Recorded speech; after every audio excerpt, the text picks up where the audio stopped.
माझं आणि अजयचं धूमधडाक्यात लग्न झालं. माहेरचा निरोप घेऊन मी माझ्या सासरी आले. लग्नाच्या रात्री वधूच्या वेशात बेडवर बसून मी अजयच्या येण्याची वाट बघत होते.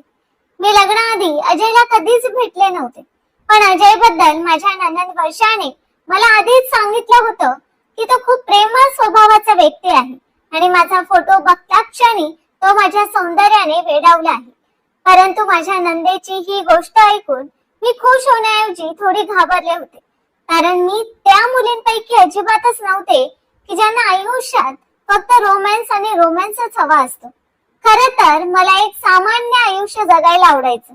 नवऱ्याने नेहमीच बायकोची स्तुती करून तिच्या मागे फिरणं हे मला अजिबातच पटत नव्हतं आणि अजय अगदी तसाच होता. लग्नाच्या रात्री त्याने माझी खूप स्तुती केली होती, परंतु नवऱ्याचं खरं प्रेम तर लग्नाच्या 1 वर्षानंतरच समजतं की नवरा बायकोवर किती प्रेम करतो ते. अजय खरंच जरा वेगळ्या विचारांचा होता. त्याने मला बाकी नवऱ्यांप्रमाणेच लग्नाच्या पहिल्या रात्री अजिबातच या गोष्टी समजावून सांगितल्या नाहीत की माझ्या आईला कधीही उलट बोलायचं नाही, तिचा आदेश नेहमी पाळायचा आणि माझ्या बहिणींची आईची सेवा करायची. माझ्या बहिणी कधी सासरकडून इकडे आल्या तर त्यांना कधीही तक्रारीची संधी द्यायची नाही. हे सर्व त्याने मला अजिबात सांगितलं नव्हतं. तो तर फक्त त्याच्याबद्दल आणि माझ्याबद्दलच बोलला होता. लग्नानंतर सुरुवातीचे दिवस तर खूपच चांगले गेले होते. हनीमूनसाठी गोव्याला जाण्याची अजयची खूप इच्छा होती. त्याला आयुष्य अगदी आनंदाने एन्जॉय करायचं होतं. मला देखील फिरण्याची आवड होती, परंतु ऐनवेळी माझ्या सासऱ्यांची तब्येत अचानक बिघडली आणि त्यामुळे सासूबाईंनी आम्हाला जाण्यासाठी परवानगी दिली नाही. त्या म्हणाल्या की लग्नासाठी खूप खर्च झाला आहे आणि आता त्यांच्या आजारपणासाठी देखील दवाखान्यात पैसे खर्च होत आहेत, त्यामुळे तुम्ही 2 महिन्यानंतर फिरायला जा. खरं तर त्यांच्या या बोलण्यावर माझा मूड खराब व्हायला हवा होता, परंतु मी घरातील परिस्थिती समजू शकत होते. परंतु या उलट अजयचाच मूड मात्र खूपच खराब झाला होता. तो अगदी चिडून म्हणाला, हे काय बोलणं झालं का? सर्व लोक तर लग्नानंतर लगेचच हनीमूनला जातात. हनीमूनला कोणी 2 महिन्यानंतर जातं का? यावर मी त्याला समजावून सांगितलं की अजय, काही प्रॉब्लेम नाही. आता बाबांची तब्येत बरोबर नाही, काही दिवसांनी ते ठीक झाले की जाऊया आपण फिरायला. मी प्रेमाने समजावल्यानंतर त्यानेही ही गोष्ट मान्य केली. तो माझं म्हणणं लगेचच मान्य करायचं. मला देखील ते सगळं चांगलं वाटत होतं. मग 2 महिन्यानंतर जेव्हा माझ्या सासऱ्यांची तब्येत जरा ठीक झाली आणि घरात पैशांचीही अडचण मिटली, तेव्हा आमचा गोव्याला फिरायला जाण्याचा प्रोग्राम फिक्स झाला. परंतु त्याच वेळी अचानकच माझीच तब्येत खूप खराब झाली. मला सतत गरगरल्यासारखं होत होतं आणि माझ्या उलट्याच बंद होण्याचं नावच घेत नव्हते. माझ्या अशा अवस्थेमुळे सर्वात जास्त चिडचिड अजयची होत होती. तेव्हा माझी सासू मला डॉक्टरांकडे घेऊन गेली आणि तपासणी केल्यानंतर डॉक्टरांनी जी बातमी सांगितली ती खरंच माझ्यासाठी खूप आनंदाची होती, कारण मी लग्नाच्या 2 महिन्यानंतरच गरोदर राहिले होते. परंतु डॉक्टरांनी हेही सांगितलं की मला या अवस्थेत दूरचा प्रवास करता येणार नाही. असे केल्याने मला किंवा माझ्या बाळाला धोका पोहोचू शकतो.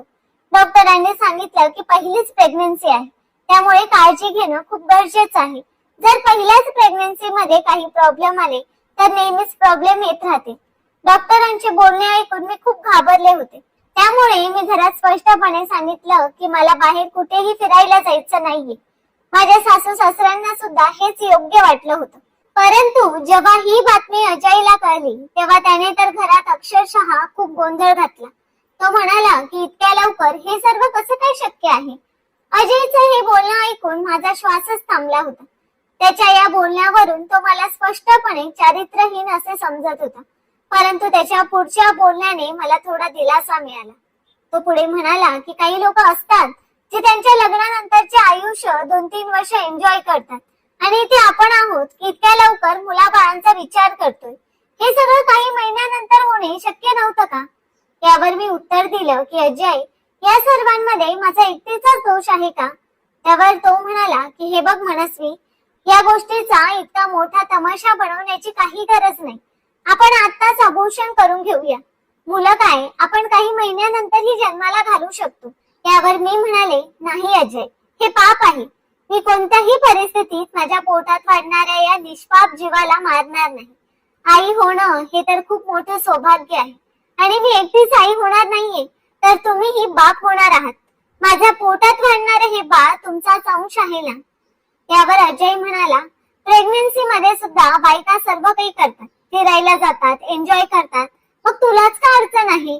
यावर मी अजयला स्पष्टपणे नकार दिला आणि म्हणाले की डॉक्टरांनी मला प्रवास करण्यासाठी मनाई केली आहे.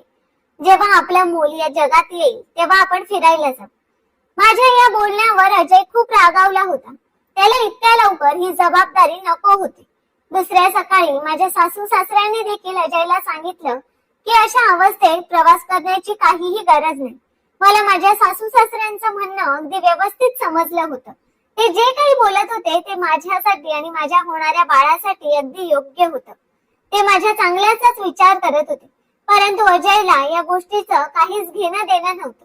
त्याला फक्त त्याचं आयुष्य एन्जॉय करायचं होतं. तो खूप नाराज झाला होता आणि म्हणूनच माझ्यासोबत त्याचं वागणं देखील बदलू लागलं. माझ्या गरोदरपणात अजयने माझी अजिबात काळजी घेतली नाही. मला काही आंबट गोड खाण्याची इच्छा झाली तर मी त्याला ते आणायला सांगायचे. पण अजय मात्र माझ्यावरच चिडायचा आणि म्हणायचा की मला हे असले नखरे अजिबात आवडत नाही. एकतर तू माझा सगळा मूड खराब केलास आणि आता मी तुझी ही नवीन नवीन फरमाईश कुठून पूर्ण करू. अजयच्या अशा बोलण्यावर मी त्याला काही न सांगता गप्प बसायचे. मी तरी काय करणार होते, हे सगळं माझ्या ताब्यात नव्हतं. असेच एके दिवशी मला भेळपुरी खाण्याची खूप इच्छा झाली, म्हणून मी अजयला भेळपुरी आणायला सांगितलं. परंतु त्याने ते आणलं नाही. त्यावेळी मला त्याच्या वागण्याचं इतकं वाईट वाटलं की मी रडू लागले. मलाच कळत नव्हतं की माझं मन भेळपुरी खाण्यासाठी काय इतकं आतुर झालं होतं. कदाचित हा काळ असाच असतो. मी इतकी रडले की पूर्ण रात्र माझी रडूनच गेली. दुसऱ्या दिवशी माझे सुजलेले डोळे पाहून माझ्या सासूने मला विचारलं. तेव्हा मग मी नाईलाजाने तिला सर्व काही सांगितलं. त्या म्हणाल्या की ही काय पद्धत आहे का वागण्याची, तुझ्या आवडीची वस्तू का नाही आणून दिली त्याने. या अवस्थेत तर त्याने त्याच्या बायकोची सर्वात जास्त काळजी करायला हवी आणि तिला हवं तितकं खुश ठेवण्याचे प्रयत्न करायला हवे. मग दुसऱ्या दिवशी माझ्या सासूने मला अगदी पोट भरून भेळपुरी खाऊ घातली. मला गरोदरपणात उलट्याचा खूप त्रास होत होता. सतत मळमळल्यासारखं व्हायचं. रात्री जेव्हा कधी अजय माझ्या जवळ यायचा तेव्हा मला अक्षरशः उलट्या व्हायच्या. अशा वेळी तरी अजयने माझी अवस्था समजून घ्यायला हवी होती, परंतु तो या गोष्टीवर खूप चिडायचा. मला उलट्या व्हायच्या तेव्हा सर्वात जास्त वैतागलेला चेहरा अजयचा दिसायचा. मी अगदी बेहाल होऊन बेडवर बसायचे आणि म्हणायचे की कृपया मला एक ग्लास पाणी आणून देशील का. यावर तो माझी मदत करण्याऐवजी मला म्हणायचा की बंद कर तुझं हे नाटक, तू माझ्या सगळ्या मूडचा सत्यानाश केला आहेस. जेव्हा बघावी तेव्हा तुझी हीच नाटकं चालू असतात. असं बोलून तो तोंड फिरवून झोपून जायचा. या सर्व गोष्टींनी मला खूप वाईटरित्या घाबरवलं होतं. लग्नानंतर लगेचच घराची जबाबदारी माझ्यावर आली आणि इतक्या लवकर प्रेग्नन्सी. माझं आयुष्य तर अगदी बदलून गेलं होतं. लग्नानंतर फक्त 2 महिन्यातच माझी काय अवस्था झाली होती. 5 महिन्यानंतर माझं शरीर थोडं वाढू लागलं होतं. तेव्हा मी अजयला सांगायचे की माझ्यासोबत डॉक्टरांकडे चल, मला चेकअप करायचं आहे. तर तो खूपच चिडायचा आणि बोलायचा की तुला या अवस्थेत माझ्यासोबत नेण्याची मला लाज वाटते. तुझा हा अवतार बघून माहित नाही लोक कशा नजरेने बघतील मला. तुला जायचं असेल तर आईला सोबत घेऊन जा, असे म्हणत तो माझ्या हातामध्ये हजारो रुपये काढून ठेवायचा. मी अजयला समजावण्याचा खूप प्रयत्न करायचे की या सर्वांमध्ये माझा काय दोष आहे, तू माझ्यासोबत का असं वागतोस. परंतु अजय काही केल्या मला समजून घ्यायला तयारच नव्हता. हळूहळू असेच दिवस निघून जात होते. या 9 महिन्यांमध्ये मी खूपच त्रास सहन केला होता, परंतु इतकं दुःख सहन करण्याचं फळही मला खूप सुंदर मिळालं होतं. मी एका सुंदर मुलाला जन्म दिला होता. त्या दिवशी तर अजयच्या चेहऱ्यावरचा आनंद संपतच नव्हता. सर्वात पहिले त्यानेच त्याच्या मुलाला मिठीत घेतलं, प्रेम दिलं, लाड केले. कारण ते काहीही असलं तरीही हे तर स्पष्ट होतं की हे मूल तर त्याचं होतं. सर्व लोक खूप खुश होते. नणंद, माझे सासू सासरे आणि खास करून अजय. सिझरिंग करून माझी डिलिव्हरी करण्यात आली होती. त्यामुळे मला चालताना फिरताना खूप त्रास व्हायचा. पूर्ण दिवस माझी सासू, नणंद आणि घरातील सर्वजण माझी खूप काळजी घेत होते. परंतु जर मला रात्री वॉशरूमला जावं लागायचं तर अजय माझा हात देखील पकडायचा नाही. तो बोलायचा की कृपया मनस्वी, मला हे सगळं काम जमणार नाही. त्यामुळे मी स्वतः खूप मुश्किलीने उठायची. भिंतीचा आधार घेत वॉशरूमला जायचे आणि मग विचार करायचे की जर कुठे पाय घसरून पडले तर मोठा प्रॉब्लेम निर्माण होईल. आता देखील मी खूप मुश्किलीने त्या वेदना सहन करत वॉशरूम मधून बाहेर येऊन बेडवर बसले होते. घामाने अगदी भिजले होते की अचानक माझा मुलगा अंश रडू लागला. कदाचित त्याला भूक लागली होती. त्यावेळी अजय झोपला होता, परंतु अंशच्या रडण्याचा आवाज ऐकून त्याला शांत करण्याऐवजी तो मलाच चिडून बोलू लागला की मनस्वी प्लीज यार गप्प करायला, मला सकाळी ऑफिसला जायचं आहे. मी म्हणाले अजय थोड्या वेळासाठी उचल ना त्याला, बघ ना माझी काय अवस्था झाली आहे. त्यावर अजय अजूनच चिडला आणि म्हणाला बस झाली आता तुझी नाटकं, मुलं सांभाळणं माझं काम नाहीये, उचल याला, विचित्र संकट आहे, शांततेने झोपायला सुद्धा मिळत नाही. असं बोलून त्याने त्याची उशी आणि पांघरून घेतलं आणि खोलीतून बाहेर निघून गेला. अंश सारखा रडत होता आणि माझी अवस्था अशी होती की मला नीट बसताही येत नव्हतं. खूप मुश्किलीने मी माझे पाय बेडवर घेतले आणि डोळ्यातून वाहणाऱ्या अश्रूंसोबत मी माझ्या मुलाला पकडलं. त्याला कुशीत घेऊन मी देखील अगदी हुंदके देत रडू लागले. हे असं असतं का नवऱ्याचं प्रेम? हे मूल तर त्याचंच अंश आहे ना, ज्याला 9 महिने मी माझ्या शरीराचा हिस्सा बनवला होता. मृत्यूच्या वेदना सहन करत मी त्याला एका बापाचा दर्जा दिला होता.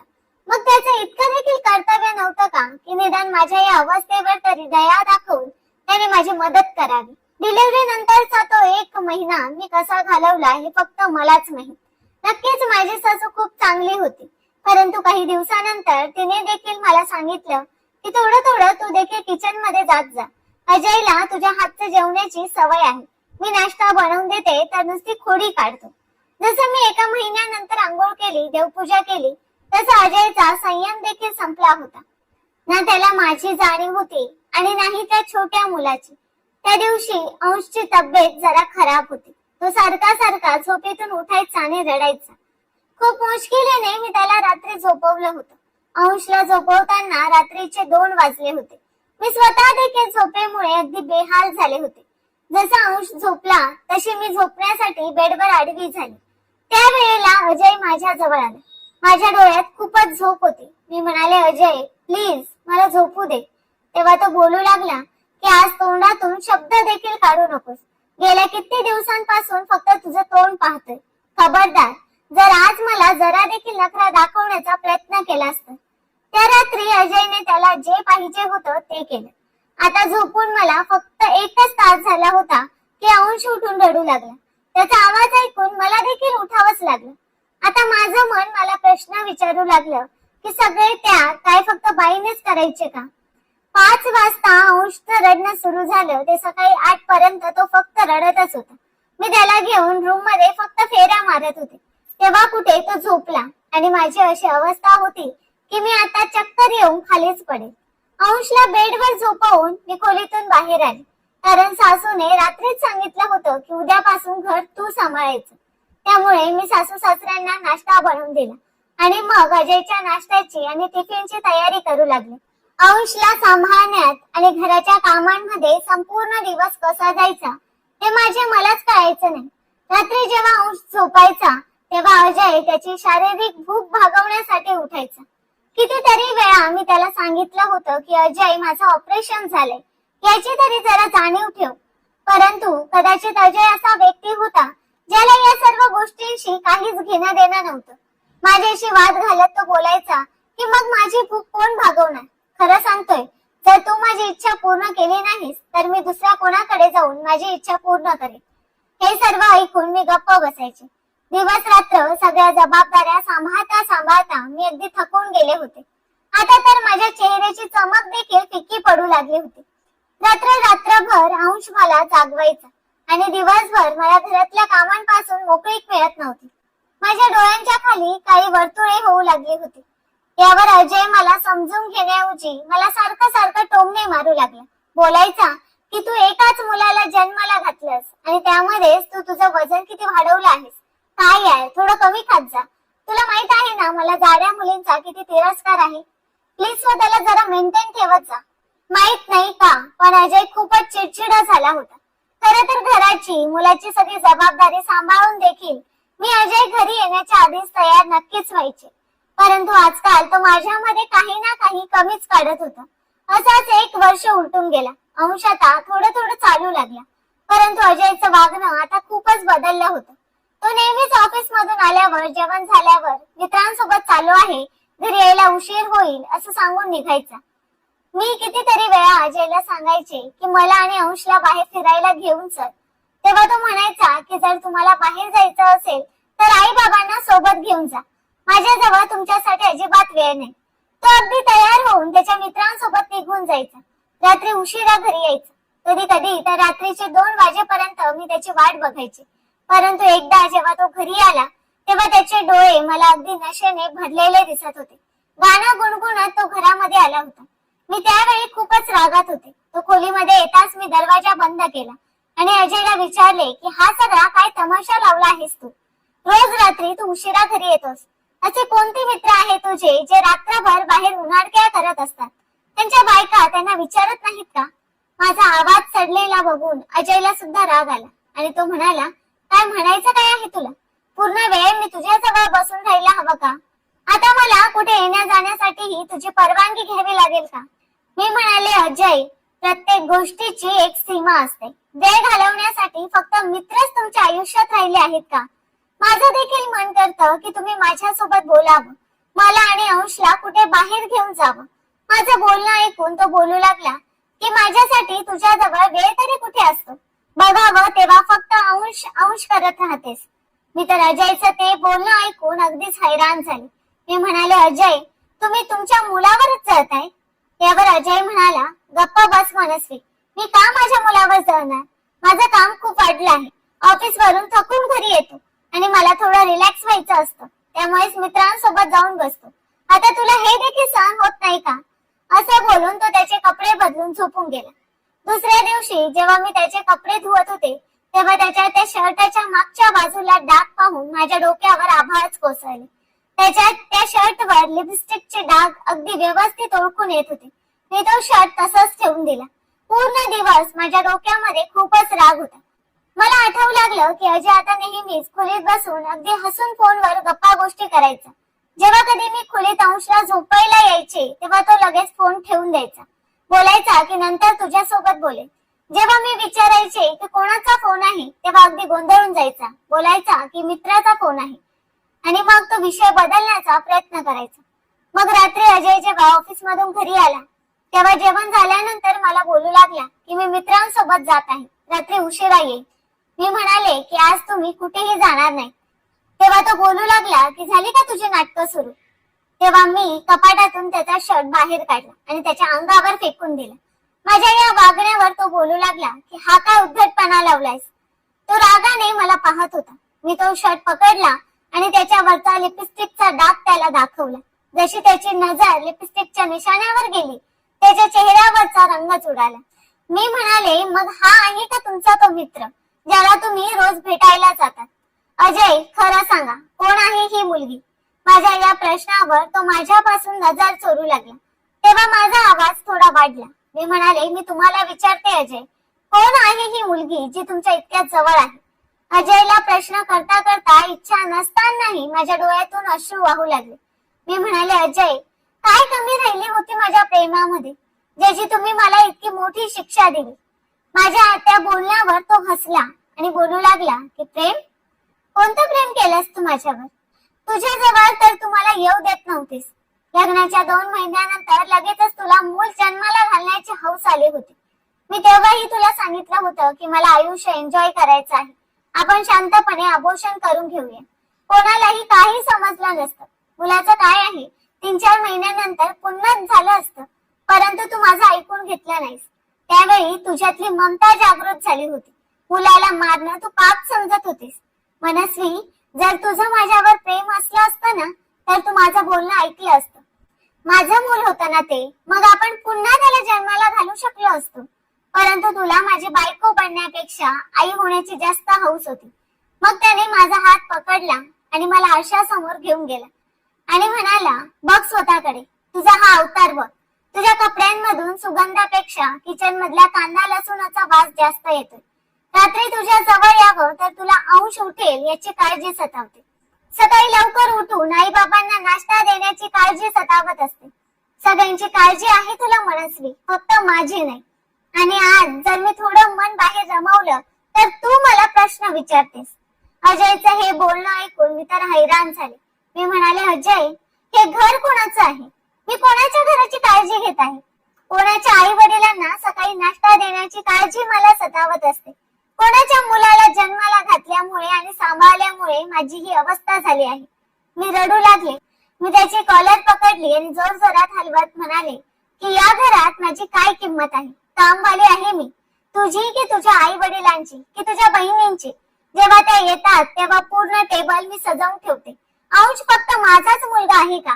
तुझा कोणी लागत नाही का? तू, मी तुझी बायको आहे, तुझं घर सांभाळते, तुझ्या मुलाला सांभाळते आणि तू आहे ज्याला माझी काहीच पर्वा नाही.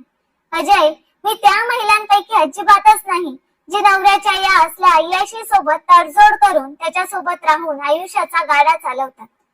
माझं हे बोलणं होतं की त्याने त्याची कॉलर माझ्या हातातून सोडवली आणि मला मागे ढकलून बोलू लागला की ठीक आहे, चल निघ, चालते हो इथून, निघ माझ्या घरातून बाहेर.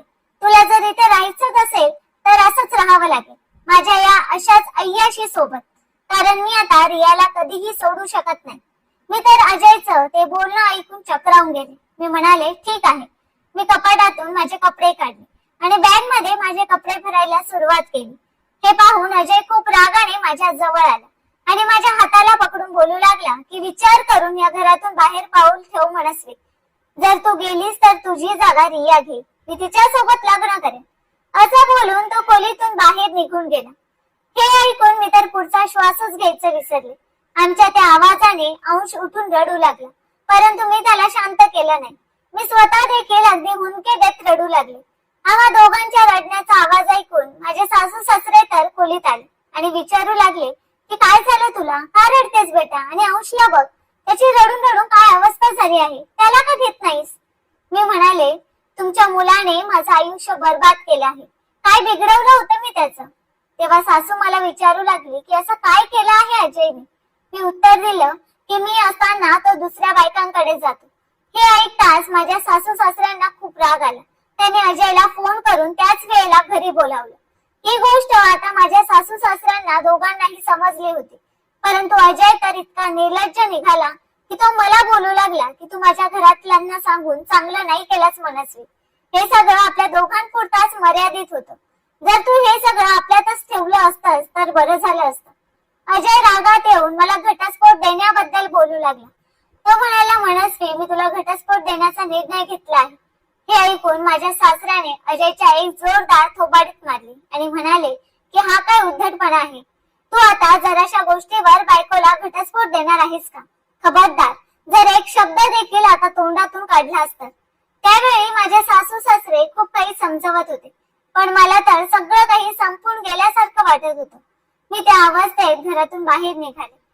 ना माझ्या डोक्यावर पदर होता, ना माझ्या हातात सामान, ना अंश होता. मी रडत रडत अगदी वेगाने रस्त्याकडे जात होते. जसे मी मेन रोड पर्यंत पोहोचले, मी रिक्षा घेतली आणि माझ्या घरी गेले. मला रात्रीच्या त्या वेळेला रडताना पाहून माझे आई वडील खूपच टेन्शन मध्ये आले.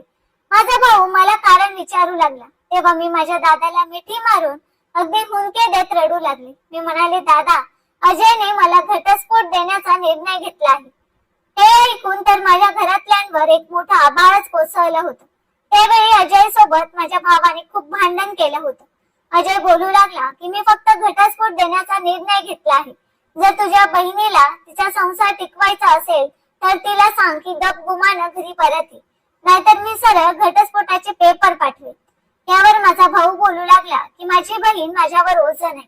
जिथे तू निर्णय घेतलास तिथे पेपर पाठव आणि घेऊनच टाक घटस्फोट. परंतु आता आधी तुझ्या घरी येणार नाही. रोज मला अंशची आठवण यायची. 1.5 वर्षांचा तर होता तो, परंतु मी मनावर दगड ठेवला होता, कारण जर मी त्याला माझ्यासोबत घेऊन आले असते तर अजयला कधीही त्याच्या चुकीची जाणीव झाली नसते. कोणतीच बाई दुसऱ्याच्या मुलाला सांभाळू शकत नाही. मला माहेरी येऊन आता 2 आठवडे झाले होते. जेव्हा एके दिवशी माझे सासू सासरे अंशला सोबत घेऊन आले तेव्हा तो फक्त रडत होता. त्याला पाहून मला खूप वेदना झाल्या. याच्या आधी मी त्याला कुशीत घेणार, पण माझ्या भावाने माझा हात पकडून नकारार्थी मान हलवली. तो बोलू लागला की मनस्वी, तू तुझ्या खोलीत जा, यांच्यासोबत मी बोलेन. माझी सासू बोलू लागली की मनस्वी, आमच्या सोबत परत चल, का हट्टपणा करतेस? अजयने जर त्या मुलीसोबत लग्न केले तर तुझा संसार उद्ध्वस्त होईल. हे ऐकून माझं मन बेचैन झालं. माझ्या मनात विचार आला की पुन्हा परत जावं, कारण आमच्या या भांडणामुळे माझ्या मुलाचं अंशचं आयुष्य खराब झालं असतं. परंतु याच्या आधी की मी काही बोलणार, माझा भाऊ बोलू लागला की माझ्या बहिणीनेच का प्रत्येक वेळी त्याग करायचा.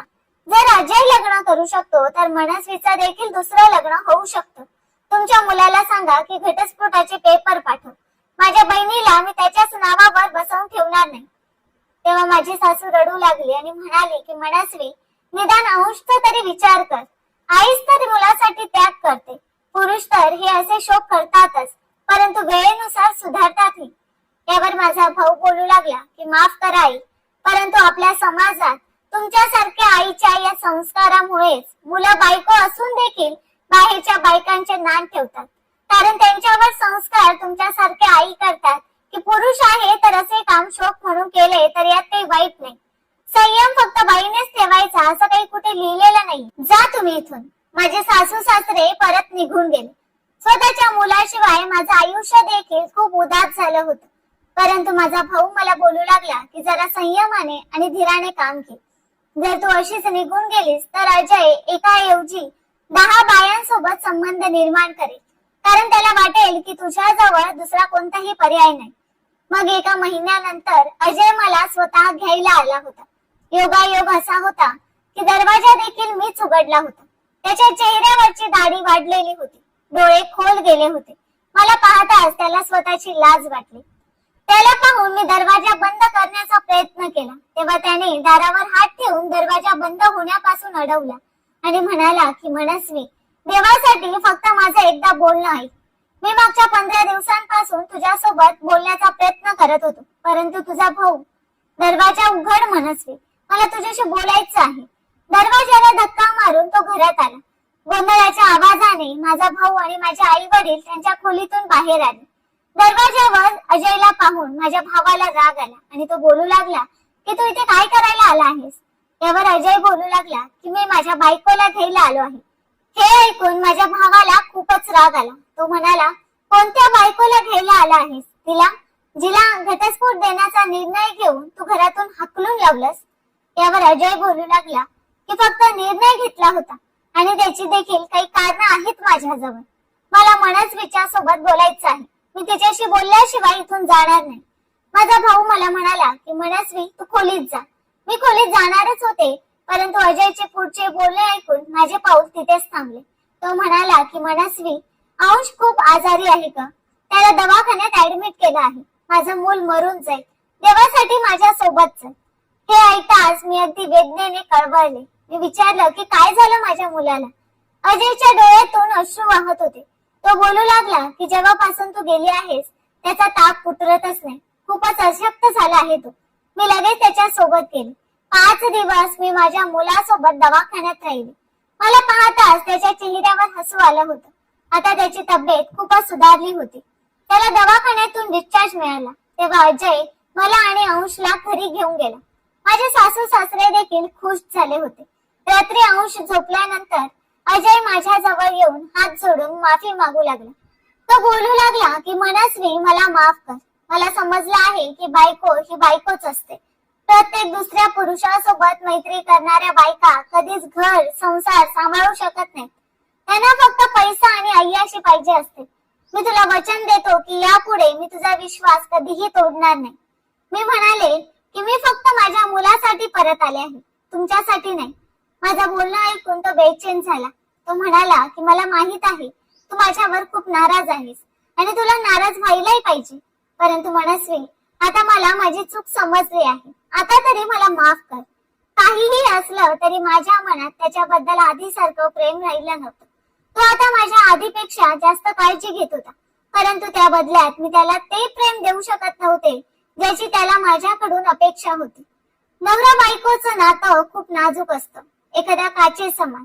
एकदा का त्याला तडा गेली की पुन्हा ती काच पहिल्यासारखे होऊ शकत नाही. माझा शांतपणा अजयला आतल्या आत खात होता. तो सारखा बोलायचा की मनस्वी, तू आधीसारखी राहिली नाहीस, परंतु मी त्याला काहीच उत्तर देत नसायचे. पुरुष नेहमी असं का समजतात की त्यांनी काहीही केलं तरी बायकांनी त्यांना माफ करावं, पण असं नाही होत. मी त्यांचं घर सांभाळण्यासाठी स्वतःची झोप, माझं सौंदर्य या सगळ्याचा त्याग केला होता आणि त्याने मला आधार देण्याऐवजी, माझी किंमत करण्याऐवजी मला घटस्फोट देण्याचा निर्णय घेतला. त्याला त्याची चूक तेव्हा कळली जेव्हा त्या मुलीने त्याला लग्नासाठी नकार दिला. मग आता तो माझ्याकडून आधीसारख्या प्रेमाची अपेक्षा का करत होता? आता मी फक्त औषसाठीच त्या घरात राहून माझे दिवस काढत होते, कारण माझं मन कोणत्याही परिस्थितीत अजयला माफ करण्यासाठी तयार नव्हतं. मित्रांनो, आता तुम्हीच सांगा की मी अजयला माफ करायला हवे की नाही? तुमचे मत आम्हाला कमेंट करून नक्कीच सांगा आणि स्टोरी आवडली असेल तर व्हिडिओला लाईक आणि चॅनलला सबस्क्राईब करायला विसरू नका. धन्यवाद.